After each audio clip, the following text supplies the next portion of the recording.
Amaryllis is quite a strong deck, at least when it utilizes Cyber Valley. The plant engine gives you a very strong turn 1 play in the form of Titanial, which is a 2800 boss monster with an effect similar to Stardust Dragon, in that it can negate a lot of your opponent's cards. Pairing this with Miracle Fertilizer and powerful equips like DDR and Mark of the Rose, searchable by Hidden Armory, and a late game longevity in the form of Phoenixian Cluster Amaryllis. This is a 2200 attack beatstick with a bonus effect of dealing them 800 points of damage each time it's destroyed. A direct attack from Amaryllis is effectively the same as that of a Blue Eyes White Dragon.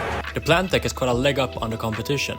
It does just have one big weakness, and that is consistency, which may hinder it from reaching the big free status. I already came up with a solution to alleviate this problem, known as the Valley Theory, and today I'll be bringing you my expansion of this theory. Mark my words, this is the future of Amaryllis.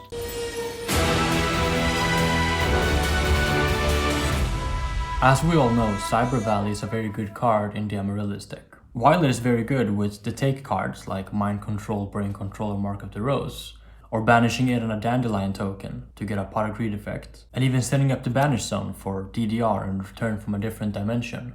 When we don't see any of these cards, it becomes a lot worse. If all that Cyber Valley is doing is stopping their battle phase and drawing us one card, when you're bricked on cards like Titanial and Amaryllis, obviously the Valley drawing your trade in to be able to pitch any of these cards and drawing 2 more cards, getting them into the graveyard, will help you set up your plays.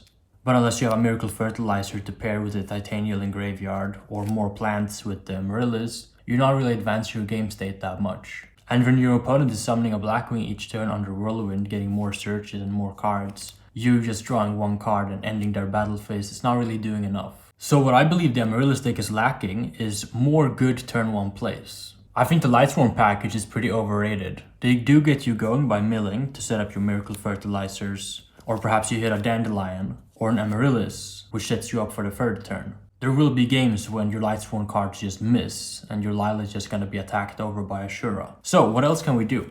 Well, by playing Koa'Ki Meiru Gravirose in our deck, being a plant monster itself and 1900, so it has a very good stat line, and is easily tutorable by Lone Fire Blossom and Miracle Fertilizer, giving us more food for Amaryllis and keeping her around in the end phase by just revealing a Titanial or an Amaryllis that we have dead in our hand. So how does Gravirose really help the deck? Say you open Gravirose, any plant monster to reveal in the end phase to keep her alive, and a Cyber Valley. If our Gravirose was a Lila, these two wouldn't really pair very well. If the Lila doesn't mill anything of good use, we're kinda back to square one. However, if our Gravirose survives, we can dump a Dandelion to the graveyard in the standby phase, use Dandelion's effect, summoning us 2 fluff tokens, giving us a board that looks something like this with a Dandelion in the graveyard. Now we can summon the Valley, use Valley's effect to banish either of the tokens, and drawing us 2 new cards.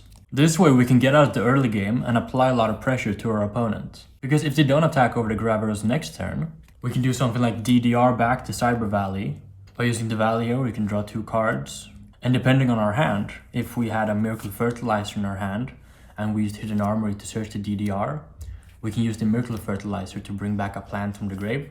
With the Gravirose, we could have dumped a Lone Fire Blossom to the graveyard. Or in the case that we open Titanial, we could pitch her off of the DDR, and then bring her back with the Fertilizer. So you can see how just Gravirose pairs so well with the rest of your engine, and gives you a good turn 1 play, as well as a 1900 attack beatstick, which is much better than Lila 1700, seeing as this can attack over Shura, it can attack over Stratos, and it's a plant herself for your Amaryllis, for your Fertilizer, for your Mark of the Rose, for your Lone Fire Blossoms. It just pairs so much better with the engine than Lila does. Additionally, outside of the aforementioned ways that we can access our engine, or just get a bunch of tokens for our power plays, we can also send down cards like Shiny Black Sea, Necrogardna, or Plague Spirit Zombie. A lot of the time in the Amaryllis deck, the games that you lose is when they can rush you down. And by having Garden in the graveyard, we can save ourselves and use the rest of our engine on the following turn to just crack apart what they have and push for game. The Amaryllis deck is quite good at dealing with established fields, seeing as Fertilizer is Monster Reborn, Amaryllis is a reoccurring body that burns your opponent, Titanial is a 2800 monster that can negate their targeting traps like Dimensional Prison, Discard Traps, Book of Moon, Enemy Controller. Dandelion's tokens allows us to make various synchro plays. The take cards in the form of Mark of the Rose and Brain Control can break apart their board. DDR can get back our powerhouses like Titanial from the Banished Zone. And Lonefire Blossom can tutor any of our plant monsters. So the Gardener just making sure that we can survive is very good.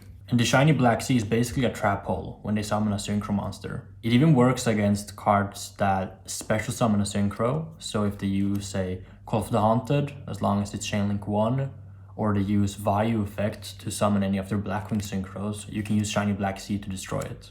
And if you want to pair more explosive cards with the rest of your deck, you can play Needlebug Nest if you want to just hit a mass mill effect to hit all of these graveyard targets.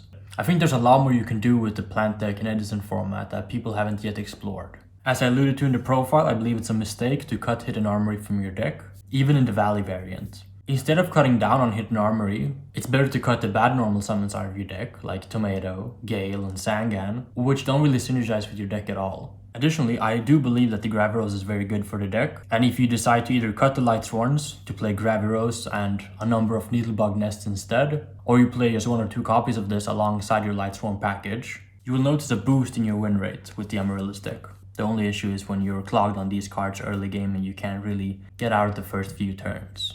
But in my testing, what I've noticed is that when you do open Titanial turn 1, and you can hopefully back it up with a Miracle Fertilizer on the following turn, or some take cards with Cyber Valley to get deeper into your deck, the deck is quite unstoppable. There really isn't a real way for your opponent to come back from those games. Similar to how in Blackwings, when you have Whirlwind and a swing of monsters each turn, they just can't push through. If you enjoy my content, make sure to also subscribe to my second channel, linked in the description box down below.